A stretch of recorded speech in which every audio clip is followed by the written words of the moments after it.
Hello everybody, I hope you're well and keeping safe. Unusual times that we're finding ourselves in. I'm sure you're all doing the same as me, where you're looking out the window and wishing we were on the golf course. I did go up to Robin Hood the other day to collect my laptop and saw Luke and the guys. They're working extremely hard, making the most of the quiet time on the course by holotining and sanding. Course looked like it was drying out lovely, so it should be in great condition for when we can get back out there, and hopefully it's sooner than later. Anyway, today the purpose of this video is because I thought about you guys at home and I wanted to give you something golf related that will help you for when you come back. So I thought, what's something that everybody can do, and I've come up with 5 key stretches that I think are very important to the golf swing. Obviously I do a lot of coaching and guys will often come to me and say, Jamie, I want to hit it further, I'm going to the gym and I'm starting to lift some weights. I quite often think that's actually the worst thing they could do, because they're putting muscle and strength onto a frame that already doesn't have enough range of motion, so then they swing it even shorter or can't hit swing positions even more exaggerated. So I think pretty much 99% of my students would benefit a lot more from stretching routine than going to the gym and lifting weights, because it will allow them to hit certain positions in the swing and also swing it faster because they'll have more range of motion. Okay, so the first stretch I'd like to run you through is you'll need a driver or something to prop up for stability. And what I'm going to do here is I'm going to put this out in front of me, I'm going to stand upright with my chest and I'm going to swing my foot forward. When I'm doing this, I'm always trying to keep this leg as straight as I can, so I wouldn't want this to be flexing as I'm bringing it back and lifting up on the way through. I'm trying to keep the leg very straight and point the toe up in the air as I'm kicking through. Okay?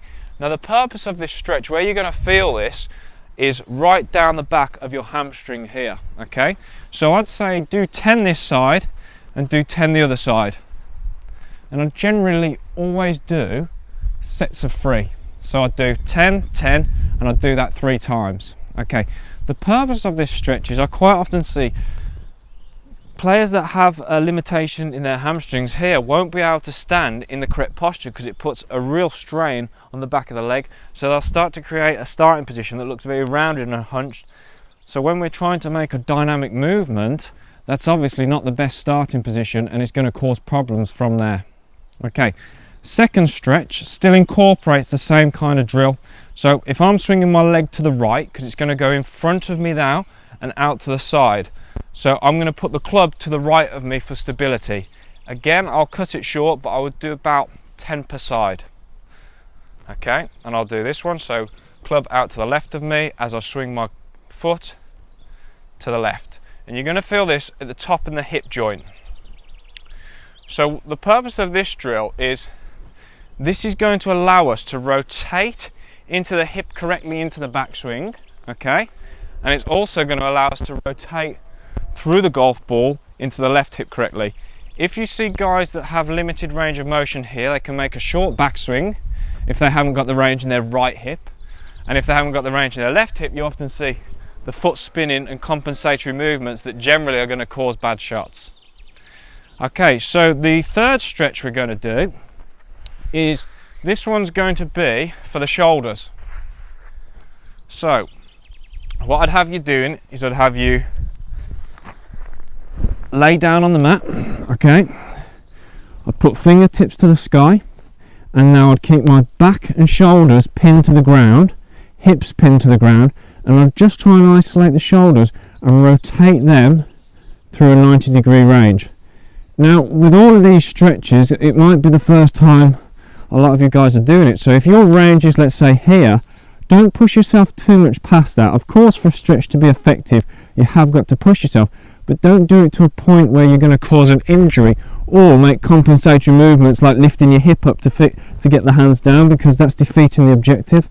So I'd do, the best way to go about these stretches is to do it in terms of trying to beat your range, is by doing it regularly, not by over pushing yourself when you're doing it.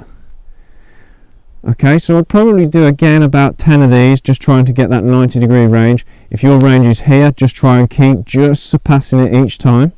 Now, the reason why that's so important in the golf swing is, if you find that you can be a fader of the golf ball, quite often it can be because this right arm's in an incorrect position on the way down. So you can see where a club would be there on the outside, hitting across it, producing that fade ball flight.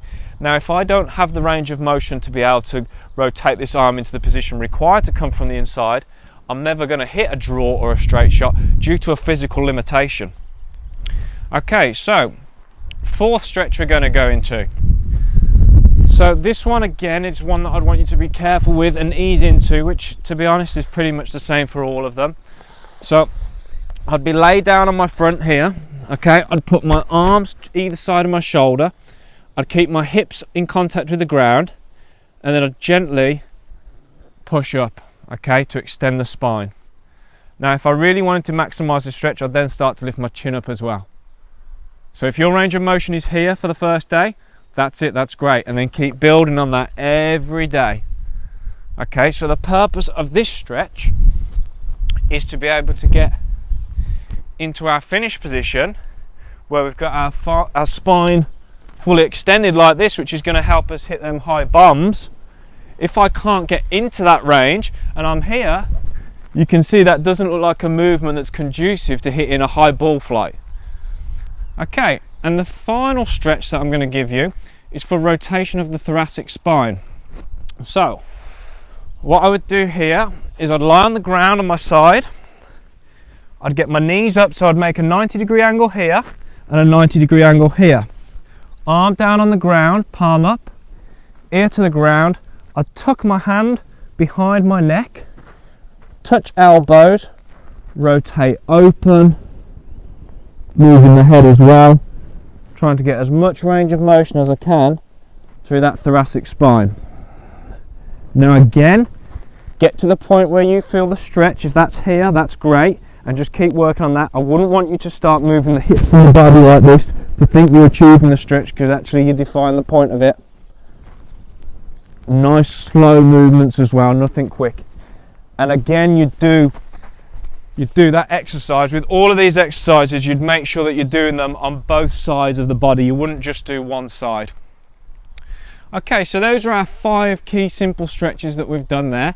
I hope you find them helpful. I think it's anyone can do them. We can all have the space at home to do them, and it's definitely going to put us in good stead for when we are allowed to get out there. Hope you're keeping safe and look forward to seeing you all soon.